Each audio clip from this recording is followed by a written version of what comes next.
officially get started. So welcome everybody. We're so excited to have you in class today. My name is Curry Sotner. I'm the Chief Learning Officer here at the Constitution Center. And today's class is all about the civil rights movement. And on Friday classes, we are so lucky because we get some amazing scholars to join us.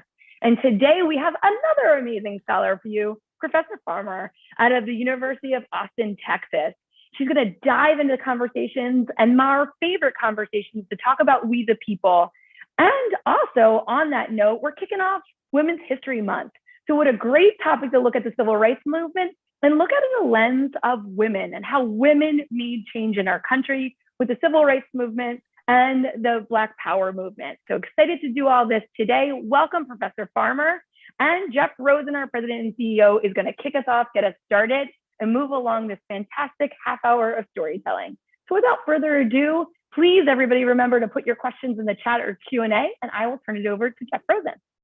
Thank you so much, Curry, and welcome again, Professor Farmer. It's so great to see you, and it's such an honor to have you to learn with you about women's history and the contribution of Black women to the civil rights movement, and to talk about your wonderful book, Remaking Black Power, How Black Women Transformed an Era.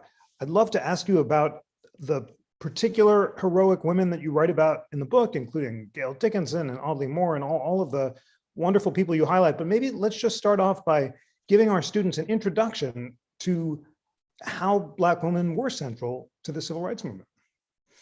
Yeah, so one of the things that I really hope we walk away with today is the idea that there was no part of the civil rights or Black Power movement that women did not touch. So what does that mean? It certainly means that they headed organizations and they headed protests. So certainly we know about folks like Rosa Parks, right, who helped start the Montgomery bus boycott, but there were also tons of other African-American women on the ground in New York and California and Detroit and Atlanta that were not only organizing on behalf of civil rights in their particular town. Perhaps that meant bringing a lawsuit, perhaps that meant staging a protest, but sometimes also they were doing different things like feeding the folks for the civil rights movement or fundraising for organizing and protest. A great example of somebody who was feeding everybody is a woman named Georgia Gilmore, who helped feed folks in Montgomery.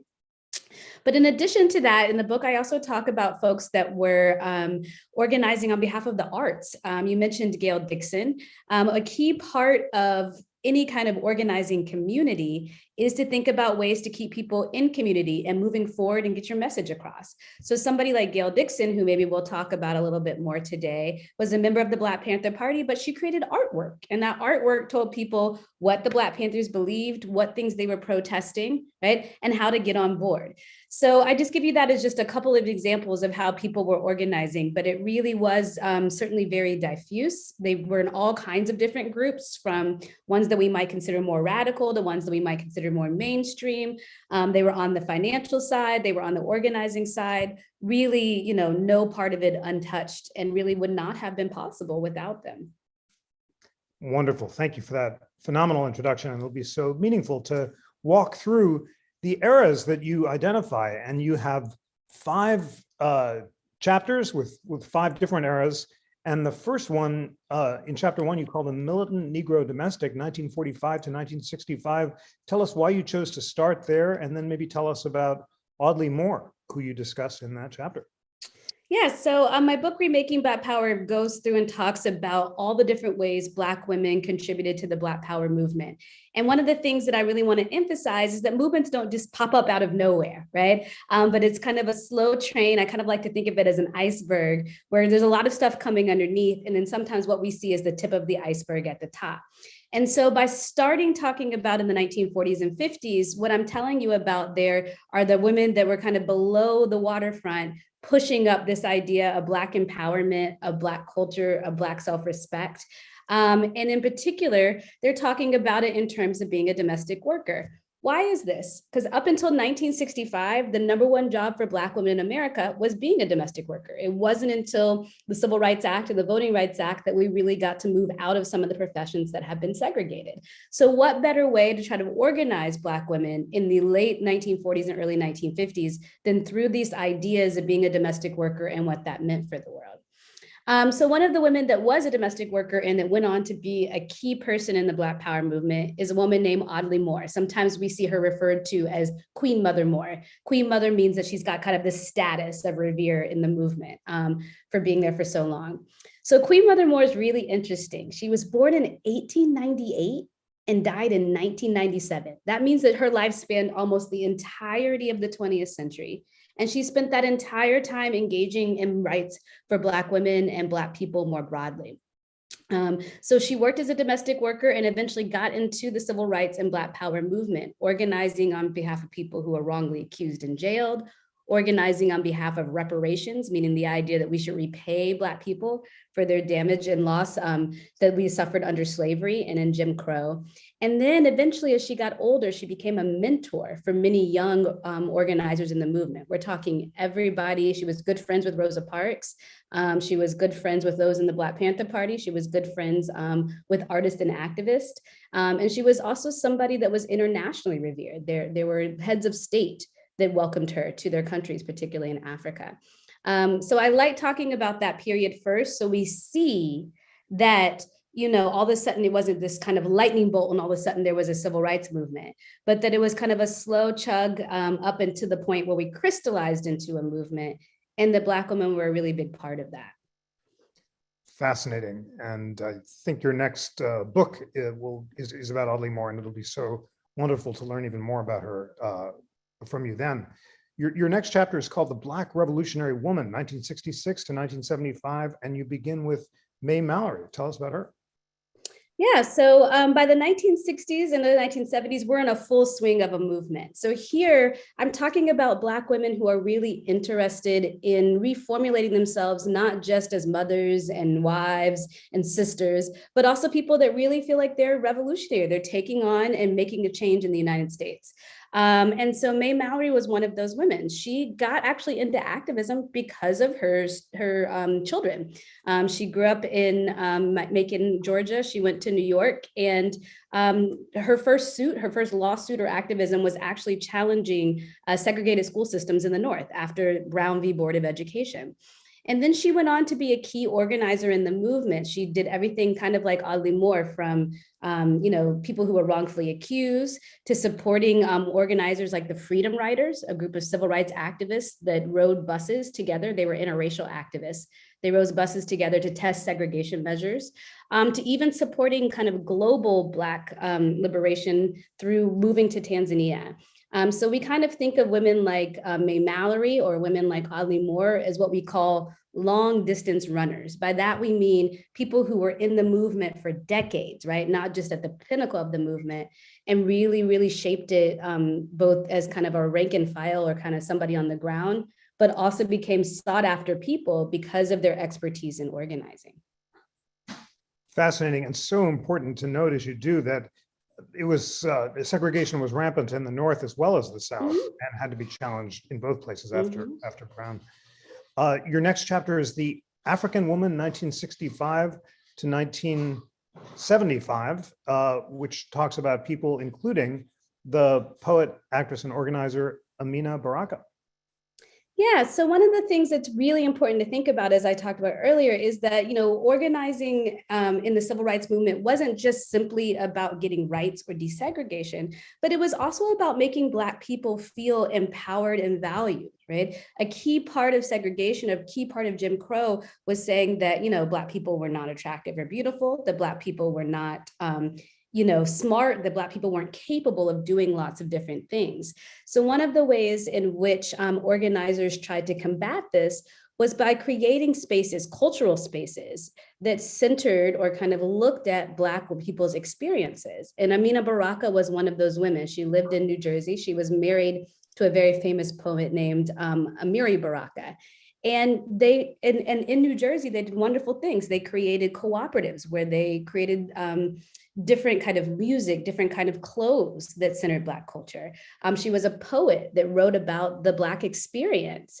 And then also they started creating schools, actual schools that helped Black people feel validated in their culture, started talking about Black history, in addition to learning about, kind of the ABCs and the regular stuff that you learn in school. So one of the things that we really should think about when we're talking about civil rights is also the right to learn about your culture and to celebrate and value your culture. And so that chapter really tells us how women were really pivotal in that particular moment. Such a powerful way of putting it, the right to learn about your culture and celebrate and value your culture. And then we have chapter 5, which is the Third World Black Woman, 1970 to 1979. And we've learned about new organizations like the Student Nonviolent Coordinating Committee, which was central in the 1960s, and about its leaders. Tell us about them. Yeah, so one of the things that we should understand about the civil rights moment is that, nothing takes place in a vacuum. Just like we understand today that all kinds of things are going around us and we consume news, so too did organizers in the civil rights movement. And more importantly, they were often trying to connect what was happening here in the United States with things that were happening abroad. So what's happening right now? The Vietnam War is happening right now. In addition, there's a lot of African countries that used to be under the rule of European countries. We call this colonialism, right? But during this time period, they are moving away from that and declaring themselves independent Black nations. So it's a moment when there's a lot of kind of global change happening. And groups like the Student Nonviolent Coordinating Committee are committed to thinking about how they organize here in the United States, but also really interested in making connections with people fighting for their rights in other parts of the world. But to talk a little bit more about the Student Nonviolent Coordinating Committee, this is one of the most central groups of the civil rights movement. It was started at Shaw University, which is an historically Black college in Raleigh, North Carolina. And it was a group that was designed to capture or kind of organize the students who were participating in sit-ins. And when we talk about sit-ins, we're talking about them going and sitting in either usually a restaurant, but sometimes a department store, sometimes a train station, where they would not normally be served because they were Black, in an effort to show that this was not only wrong, but also to try to get these laws changed. So all of a sudden in the early 1960s, students were doing this all over the country. And the Student Nonviolent Coordinating Committee's goal was to kind of organize that and help students, be active in their particular area. And they were led and advised by a really wonderful woman who's kind of considered the grandmother or the godmother of the civil rights movement, a woman named Ella Baker. And it just an interesting tidbit, originally Dr. Martin Luther King wanted this group to be part of his group called the Southern Christian Leadership Council. But the students actually chose to be separate from their group because they felt like they'd have more autonomy to do the kind of work that they wanted to do. And over time, they worked to make sure they got laws desegregated, but they also engaged in a massive effort to get Black people to register to vote. And their efforts, both in terms of these sit-ins and in terms of their voter registration, are really, really some of the reasons we have the Civil Rights Act of 1964 and the Voting Rights Act of 1965. And as they got more and more as a group, they started to travel abroad and make connections, right, with other Black people and other people of color around the world, and really try to connect what the work they were doing here in the United States with freedom struggles worldwide. So interesting, so fascinating to learn about Ella Baker, and also about those international movements. And you mentioned Dr. King, and were there intersections and similarities and differences between these heroic Black women who were arguing for civil rights and Dr. King and the men in the civil rights movement? You mentioned activism on behalf of the reproductive choice in the 1980s and special focus of the Third World Women's Alliance. But did these women have a similar and different focus from the men? I think it's a really good question, right? Black people are not one set of people. We have different priorities and choices. So obviously it stands to reason that people have different ideas about what civil rights mean.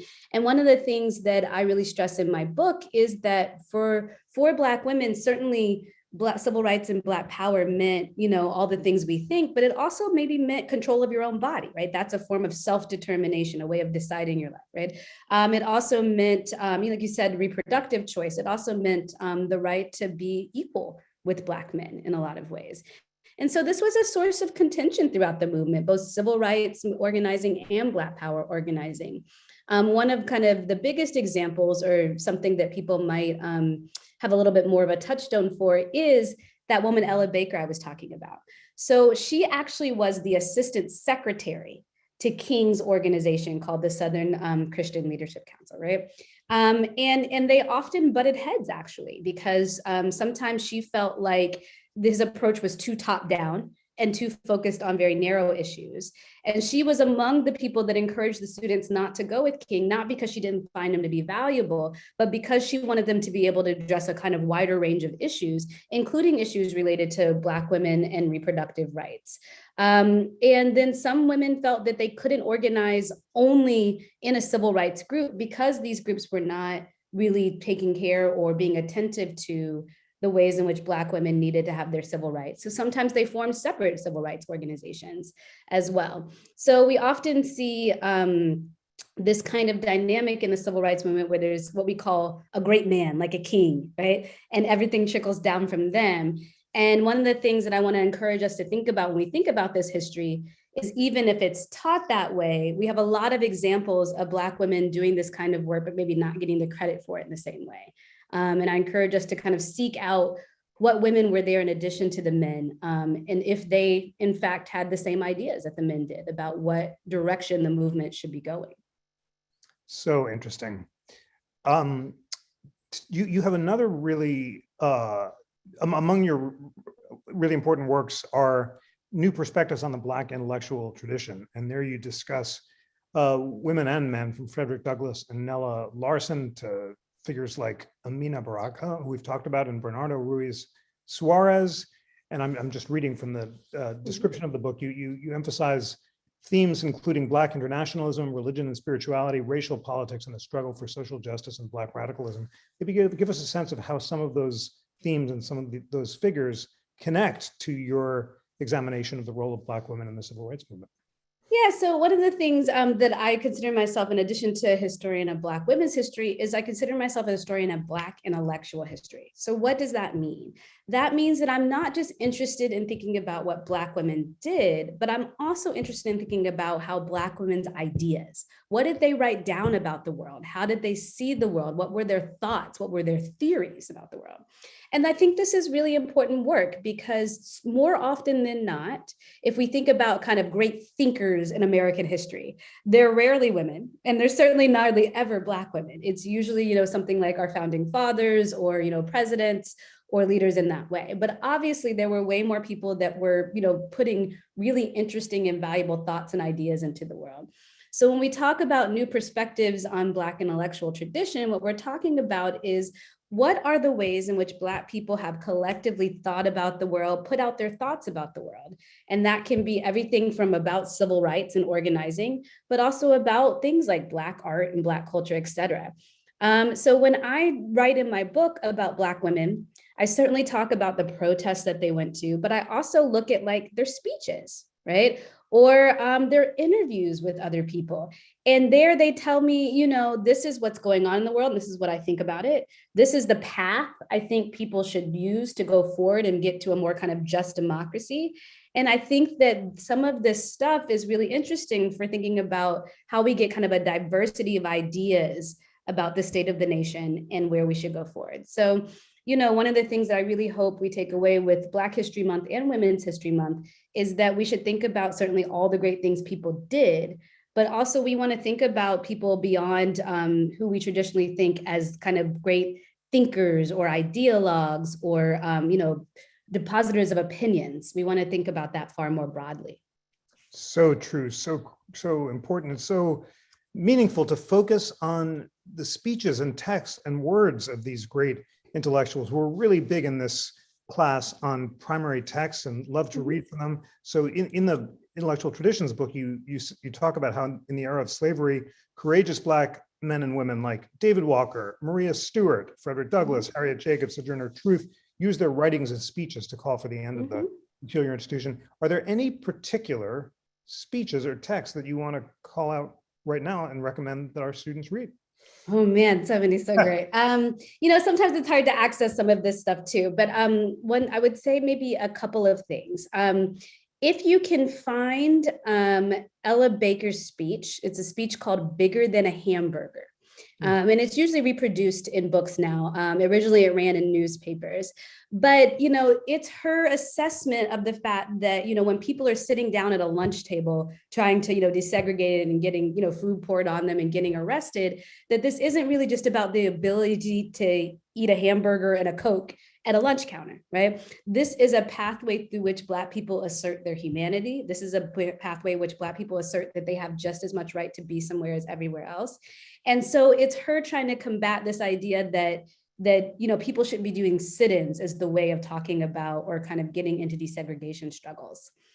If you want to learn a little bit more about Black women in the 1960s and 70s and talking about how we talk about our oppression specifically, right? And also, if you want to talk about the origins of the idea of intersectionality, which we hear a lot about today, I would suggest you read the Combahee River Collective's statement, right?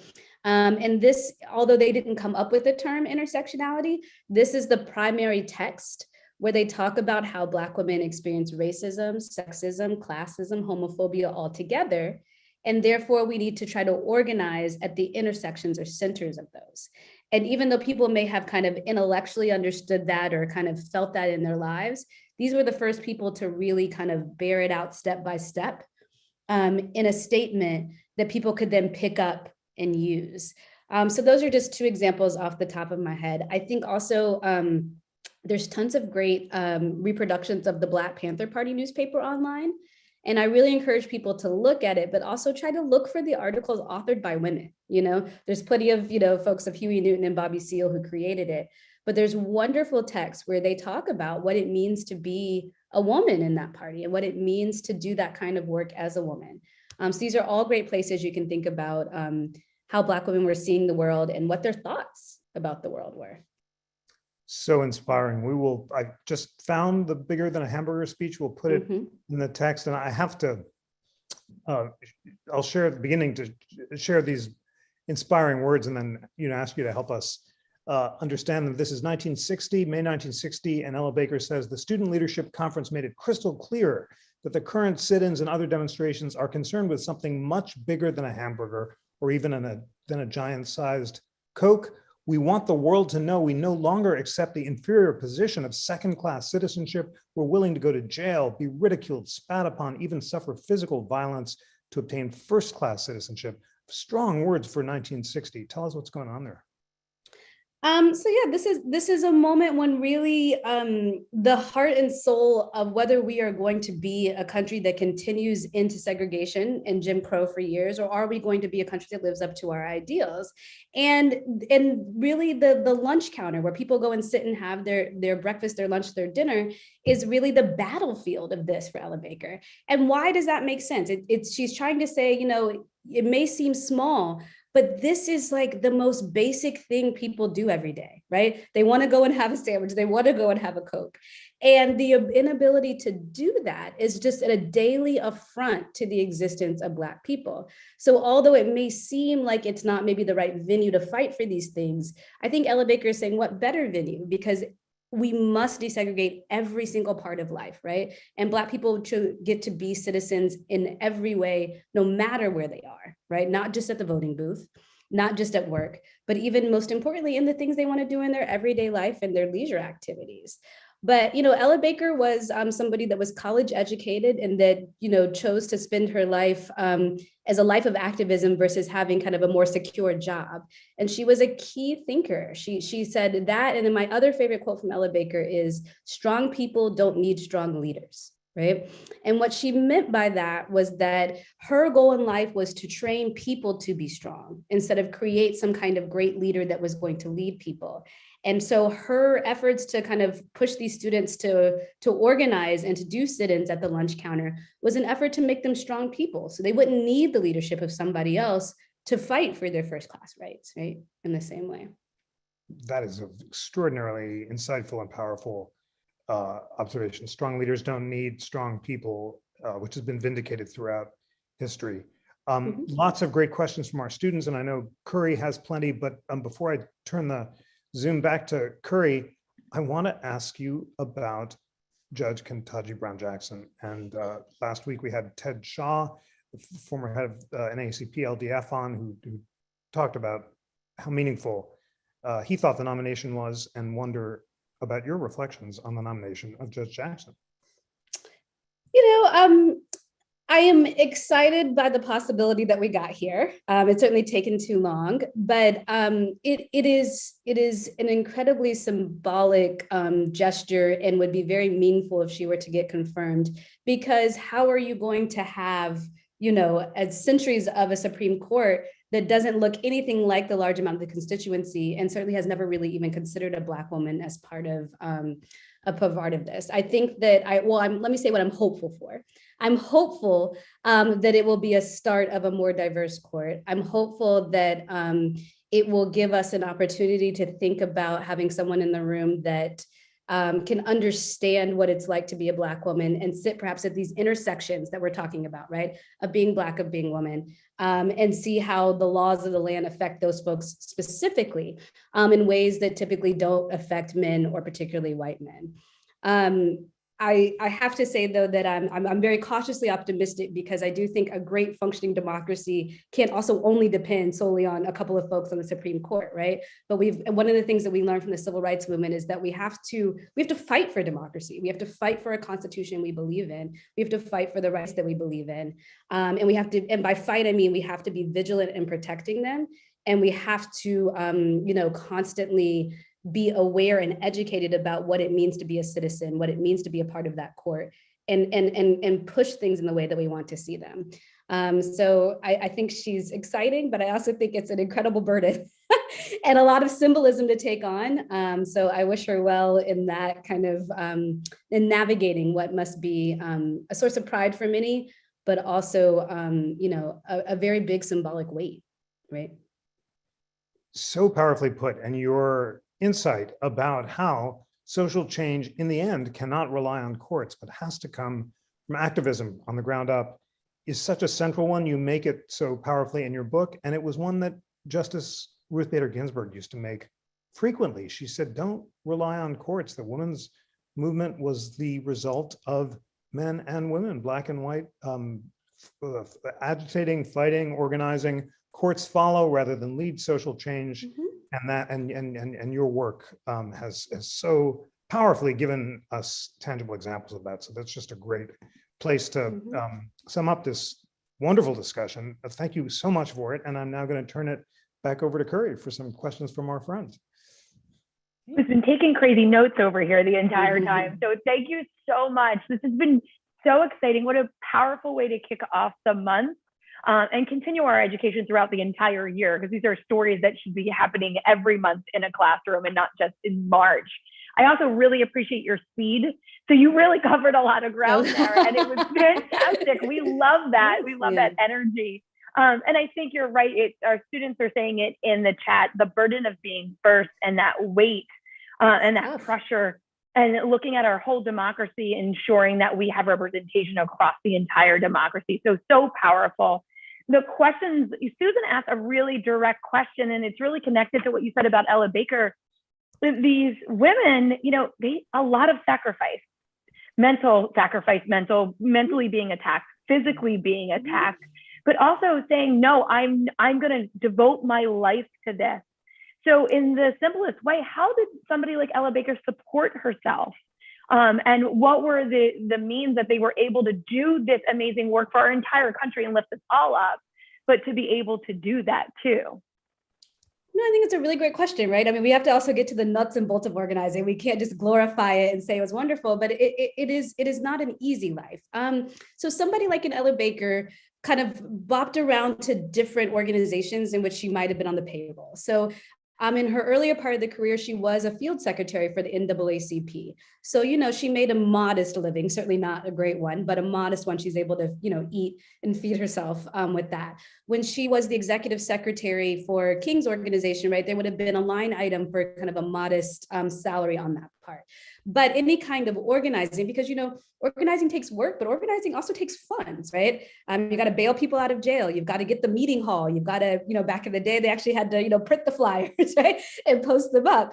All of that really is through donations, right? And so that's why I wanted to emphasize at the beginning that sometimes what we see Black women doing isn't necessarily being on the front lines, but it's offering you a free meal so you don't have to pay for that while you're on the road, right? Or packing you a sandwich so that, you're able to do that, or actually selling their food to fundraise to support some of these women as they're traveling or doing this kind of work, or contributing to bail funds. Like you said, many of these people that were organizing were put in jail, right? And so somebody had to get the funds to bail them out.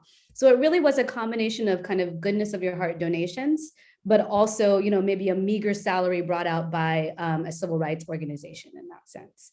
But for folks who are maybe more on the kind of radical end of the spectrum, or they didn't have kind of mainstream support, say like the Black Panther Party, this was especially tough. They often lived together to try to combine both, childcare needs and housing needs and food needs all together, kind of co-op style. And they really, really depended on the kindness of businessmen in the area and other folks that made donations to make sure that their chapters could still thrive and that their members, were able to just exist while doing this kind of work. But it was very, very difficult. And I think that we sometimes forget to look at that kind of choices that they made to put, going on vacation, all those things to the side to be able to focus on this for our country. And I think it's really important to get in sometimes to all of the sacrifices that were made in so many ways, big and small, by so many people over hundreds and hundreds of years. So thank you so much for pulling that out. I also think it's really important. The other thing that you said, and our students were asking about, some of these writings are hard to find. Some of these speeches are hard to find. I went down a rabbit hole a couple of weeks ago trying to find a speech from Ella Baker in 1941 to really talk about the fight. It was on a radio program in DC, and talking about the fight and the movement, and to really win on all these different fronts, and looking at lynching around World War II, veterans coming home, and really looking for how do we make sure that people have their civil rights and their human rights and safety. So what are some of the resources we should kind of look for to say, go to this website or check this out, and really bolster and make sure these are more accessible for everybody to find? This is really tough. A lot of these things, like I said, appeared in a newspaper, appeared on the radio, and there's certainly still a need to digitize and make these things accessible. Probably the best example is the SNCC Digital Gateway. That project has been going on for years out of Duke University, and is single-handedly one of the best examples of being able to go and look at a particular activist like Ella Baker, look at a particular protest like the Greensboro 4, which is this protest that started the Student Nonviolent Coordinating Committee. It also offers timelines. So you can see, how the organization evolved and what was going on over time with that. There's a site called the Freedom Archives that is run out of California, and it puts up a lot of maybe these more kind of obscure or leftist or radical kind of publications. It's certainly a little less organized, I think, because it takes a lot of work to maintain these archives in a really great way. But if you search around, you can usually find some really interesting stuff in there. As far as audio recordings, the Pacifica Radio was a key source of that covered a lot of these events. So everything from, they might have somebody like Ella Baker interviewed in the studio, but they would also go out to, rallies and other stuff, and big meetings that Black people and other third world folks might have, right? And sometimes they've digitized their stuff, but at the very least, they would send you a copy of it, either by MP3 or on a CD. So those are some of the ways we can get at the audio files. But really, we still need a much better way to account for, kind of all of these great, forms of production that people were doing. Yeah. And so Jeff was talking about earlier, we're so excited about making sure that people's voices directly are upfront and personal. You don't have to translate it for them, just read the primary source or listen to the primary recording. So powerful. One of the things, and this is what our students have been asking all week and again today, that you started in the beginning, and I loved it. You started with the idea that there's so many ways to contribute, and you talked about making sandwiches, but artwork too all these pieces, and we think about our students and all the ways they can contribute to learning about this and engaging in this conversation today. But the civil rights movement is connected to student activism as well. Absolutely. And you talked about the college students going to the counter, but do you have a story of a young female student, maybe younger than college, that, our students can say, oh, this is a fifth grader, this is a third grader who fought in the civil rights movement. And it's not just something for the adults, it's something for all of us to take part in. Yeah, so I want to uplift two examples of students or younger adults or children. So one is Ruby Bridges. She was a young child, elementary school age, and she was one of the first to desegregate her school. And certainly this was, done in conjunction with her parents, right? She had to have her parents' permission to do this kind of thing. But she endured a lot. Ruby Bridges is still alive, right? This wasn't that long ago. She endured a lot to be one of the first students that went to the first Black student to go to an all-white school. And she was very brave in doing that, right? And so that's one example. Most people don't know that when we talk about Brown v. Board of Education, the Brown is Linda Brown, who was also a young girl when she started her desegregation protest. And again, along with her parents, she wanted to go to a school on the opposite side of town that had better resources.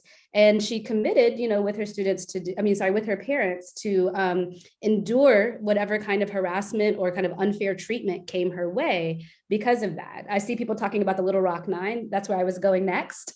This is a group of high school students that, and I really want to talk about the Little Rock Nine because maybe unlike some of our younger crusaders, they really had to work all summer. Like they had a plan. They didn't just pop up and do this, right?